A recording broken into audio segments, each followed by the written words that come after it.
Alright, it's 11 o'clock at night, but I cannot sleep because last month my clothing brand did $136,000 in sales, and this month we're looking at doing almost $200,000 in projected revenue. Almost 200 racks in 1 month. And just 2 years ago, I had a lot of followers on social media, and I still was working multiple jobs just so that I could pay my rent. Today I want to show you exactly what changed for me. See, because most clothing brand owners, they're lying to you, alright? They're hiding shit from you. They'll post the highlight reels and shit on Instagram, the new orders, the new cars and shit, but they won't show you the systems, the operations, the patterns, the marketing strategies that goes into actually selling the clothes. So today I kind of want to pull back the curtain on everything that has put me in the position I am today as a semi-successful brand owner. And I'm not some guru who's never actually run a brand and is trying to sell you a course. I'm actually in the trenches every single day, packing orders, designing collections, doing meetings, looking at technical analysis, looking at data, placing orders, placing financial investments, investing my own money into this, man. I really do this shit, okay? I'm Marshall, founder of Tamed Psychotic. And 2 years ago, I drove a 2009 Honda Accord. I had no connections. I had a little bit of followers on Instagram, and I had no clue how to start, all right? But this year, we're on track to do well over 7 figures with Tamed Psychotic, and a lot of you guys are probably asking yourself, okay, how the fuck did that happen? And today, I'm gonna tell you exactly how it happened. And that success is largely due to the system that I developed to start and scale a clothing brand in today's market in 2025, and that is finding a manufacturer that won't screw you over, developing a good marketing strategy, building a real community that will support you month after month after month, and creating drop strategies that will put 6 figures in your Shopify dashboard in 1 day. But before I show you everything, I need to show you the foundation that makes all of this shit possible. See, because we weren't always cracking 100K a month. All right. In fact, our first month we made around $600. Our second month we made around $600. Our third month we made around $2,000. Our fourth month we made almost $30,000, and so on and so forth until today. In 6 months we were making consistently 40 to 50, and now we're hitting 100 a month pretty consistently. But there's something that nobody really talks about when it comes to building a brand. The specific turning point that changes everything. For us, it came down to this one decision that completely changed our trajectory. And it was the decision to stop selling clothes, but instead to develop a world that people wanted to be in and then sell tickets to that world, the tickets being the clothing. When I realized that, everything clicked. All right, everything clicked and the revenue started climbing, and it'll continue to climb until I reach a point where I can. See, the biggest mistake that I see most clothing brand owners make is just focusing on the wrong problem entirely. They're obsessing over designs, websites, colors, when there's a much more fundamental issue at hand. See, most of these guys fail because they don't understand this one truth, and that one truth is that the world does not need another clothing brand. All right, there's tons of them. We don't need another one. What people need is identity, community, and self-expression. See, when I first started Tamed Psychotic, I noticed that there was a bit of an underserved audience at hand, all right? Nobody was really making a clothing brand for the guys that just wanted to be men, all right? The guys that wanted to be a badass, the guys that wanted to be better by whatever means necessary, right? And maybe that becoming better process wasn't supposed to look perfect. Maybe it wasn't supposed to look polished and classy, right?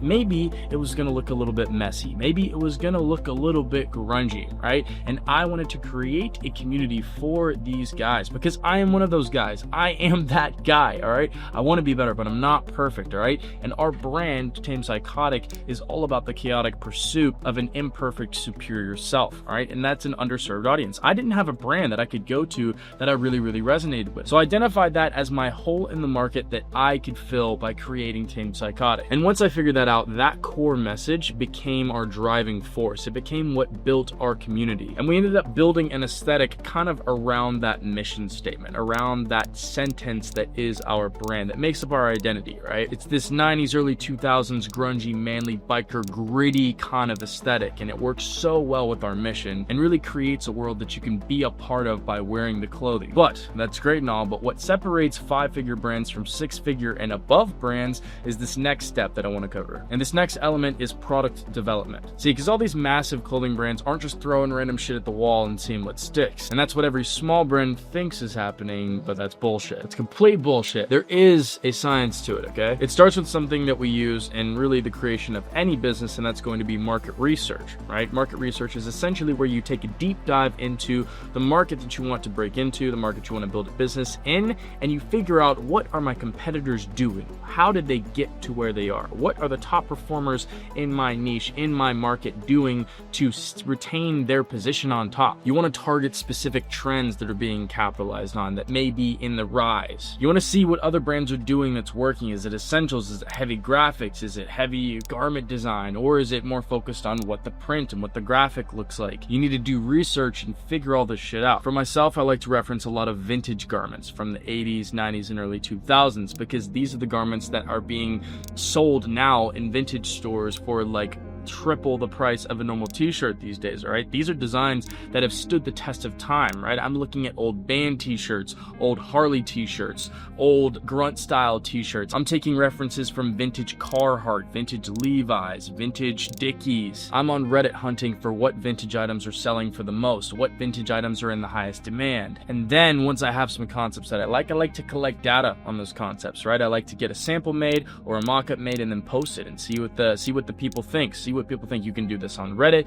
you can do this on Instagram, you can do this on Twitter. There's so many communities that you can join to test your designs. Literally just go on Reddit and type in streetwear or type in clothing brand, right? And then there will be lots of people who are willing to give critical feedback, constructive criticism, and offer you kind of a second eye at what you're making, so that you know that you're making something good, so that you save money whenever you're selling clothes, so you're not selling bullshit, right? You know you're not selling bullshit. And there's tons of communities, Discord communities, school communities that you can join to also get, like, you know, opinions from other brand owners and stuff too, which is really, really good. It's going to help you understand what is truly in demand and help you understand what's going to sell well for your brand, so that you don't lose money trying to sell shit that people don't fucking like. Now, in terms of making designs, there's a lot of different platforms you can use for this. You can hire people, you can learn Procreate, you can learn Adobe Illustrator, Adobe Photoshop. There's a lot of different places to start. I'd recommend hiring somebody if you're not super experienced in it, but if you would like to become experienced in it,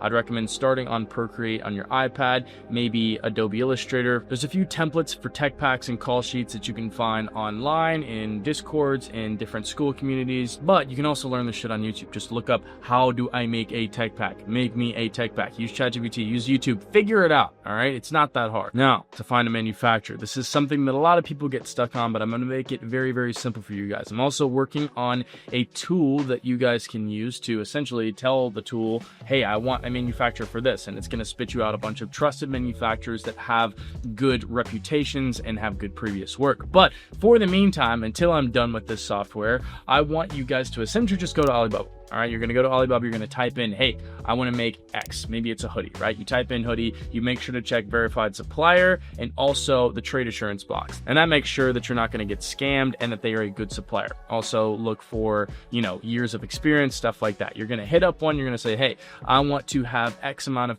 this piece made, right? You're going to send them the mock-up. They're going to say, okay, cool. You're going to say, I want to see previous work that you've done similar to these, right? This is going to ensure that your manufacturer can actually make it up to par, up to the quality that you'd like it to be made of. This is going to make sure that your manufacturer can actually make it how you like it, right? They can get up to par in terms of quality and development. And then once they send you the previous work, if you like it or not, you're going to say, okay, cool, I want to get a sample made, I want to get this many for my bulk made. What's the turnaround time going to look like, and what's the pricing going to look like? All right, they're going to give you turnaround time, which is the time it takes for them to actually make it and ship it to you. And if you like their turnaround time for bulk and sample, you like their pricing for sample and bulk, and you like their previous work, and they communicate well with you, you know that you probably have a decent manufacturer. Start communicating with them, start working with them, start making friends with them, building that relationship. You're going to thank yourself later on down the line. Now, when it comes to negotiating price points with these guys, POs, you're going to want to obviously leverage offers from other manufacturers. You're going to want to try and get it as low as possible, and you're also going to want to pay in chunks. All right, that means paying a fabric deposit up front, 10 to 30%. That means paying the second chunk after the garments have actually been made. That would be the second 30%, and then the last 30% you're going to pay once they're able to ship everything out. All right, that incentivizes the manufacturer to work hard and get their shit done, while also saving you from having to fork out all the money at one time, which is nice. But even with amazing products and good branding and designs, most clothing brands fail because they're missing this one little thing. This one little thing is the single most valuable asset that Tamed Psychotic has built that is making us tons of money and will continue to make make us tons of money for years and years to come. And if your clothing brand isn't growing, you're fucking up just like everybody else is, and you're treating your followers like numbers on a screen, when in reality, they are the key to your success and should be treated as the key to your success. Now, real quick, let's go back to brand foundation. All right, once you know your brand foundation, your brand's identity, you can structure content to target the ideal customer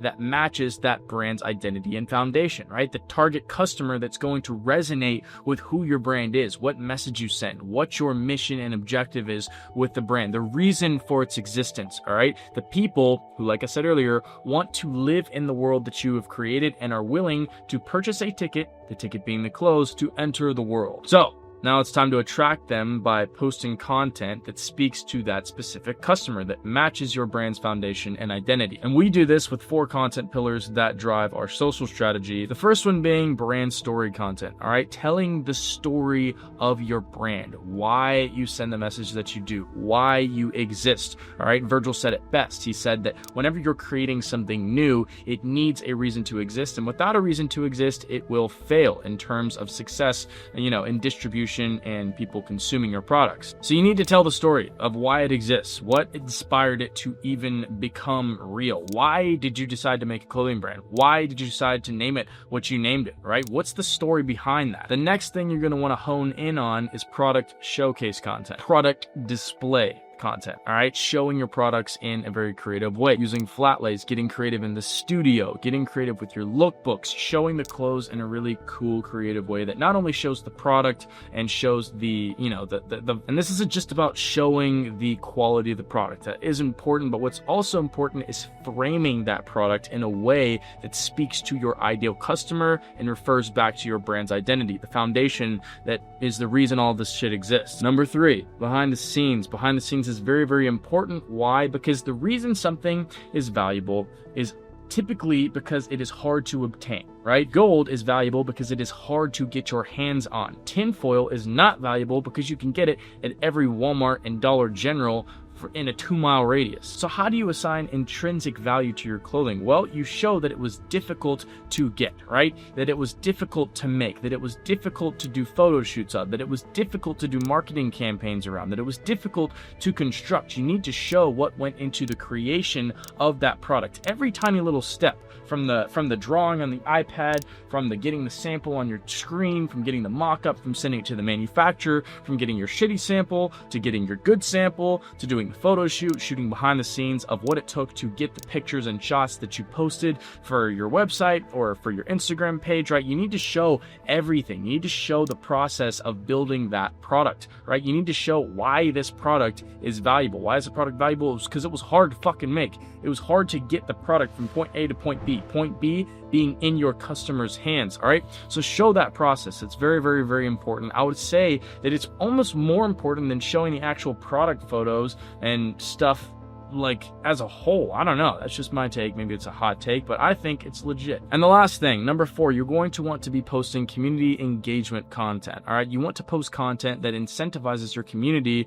to engage with you and to engage with one another. All right, that's doing events, that's doing giveaways, that's doing polls, that's kind of, just doing CTAs on your store, getting people to interact, getting people to, talk to one another, getting people to share your content, right? That's going to be very, very important in spreading awareness of your product and also getting people to interact with each other, which is what makes it a community to begin with, right? A community is just a group of people that are interacting because they have one similar interest, right? Maybe the similar interest is your brand. Maybe it's the clothes. Maybe it's what your brand is about, the foundation of the brand, the identity of the brand. All right, I'm going to keep going back to that because it's so important. And finally, the secret weapon that not a lot of people use is the personal brand integration. All right, so personally, I would consider myself a creator founder. All right, and a creator founder's job is essentially to give his brand kind of a face, right? A face to show, a face to blame, a face to thank, right? And a lot of people have done this as well. They utilize their personal brand to kind of just give a push of people, right? So a great way to do this is by making your brand a direct projection of yourself, right? My brand is just like me as a person, as a creator, what I post on the internet. It's all very congruent. It's all very similar, right? So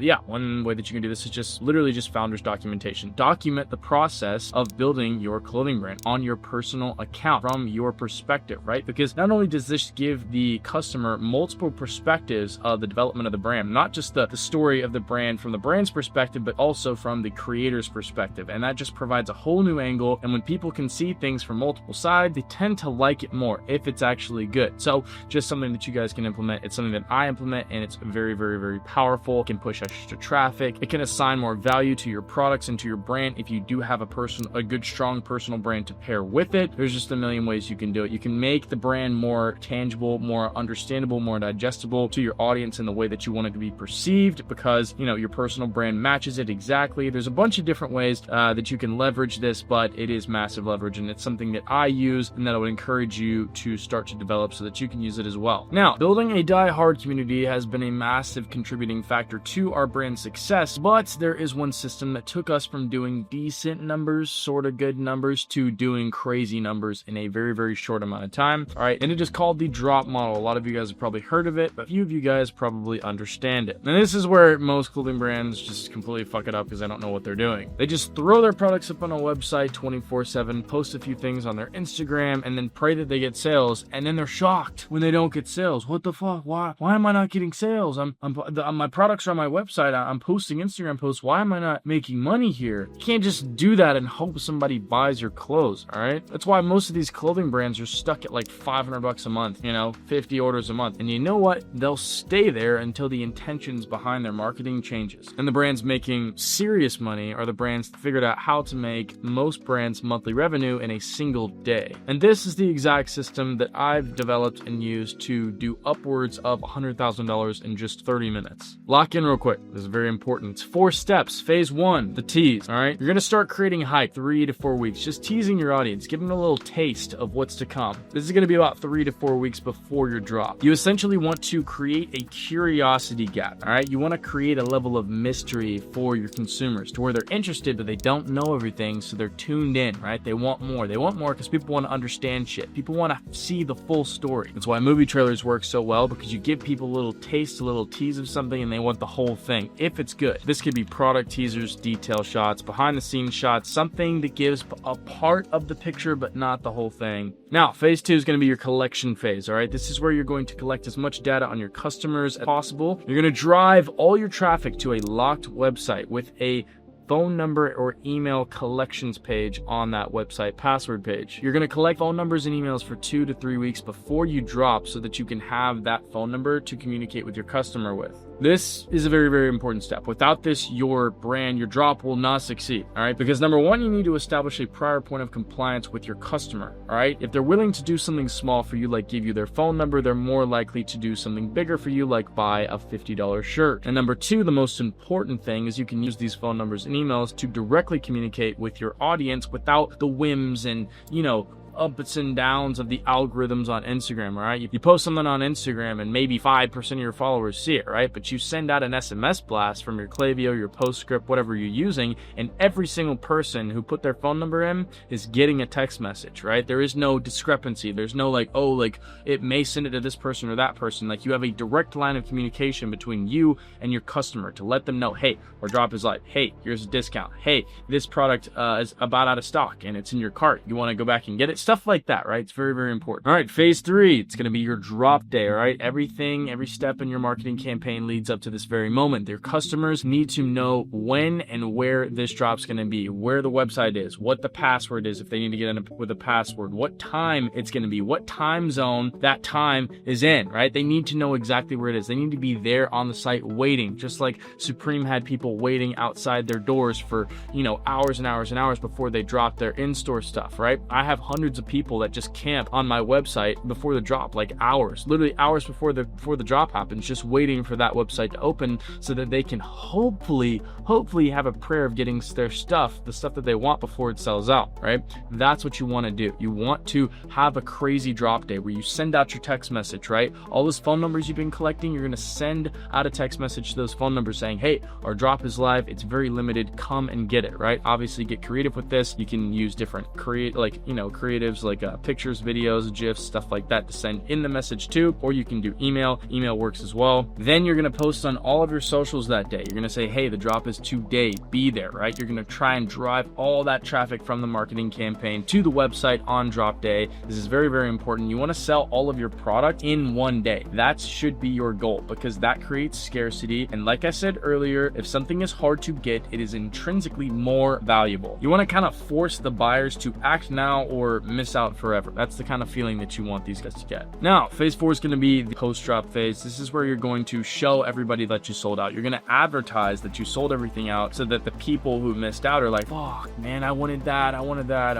Do you guys have any more, right? You want to give people the kind of FOMO that makes them come back faster this next time, all right? Because the key here is to remove price from their decision-making process whenever they come back to buy your stuff, right? You don't want them to think about, oh, how much is this item? If it's this much, I'll buy it.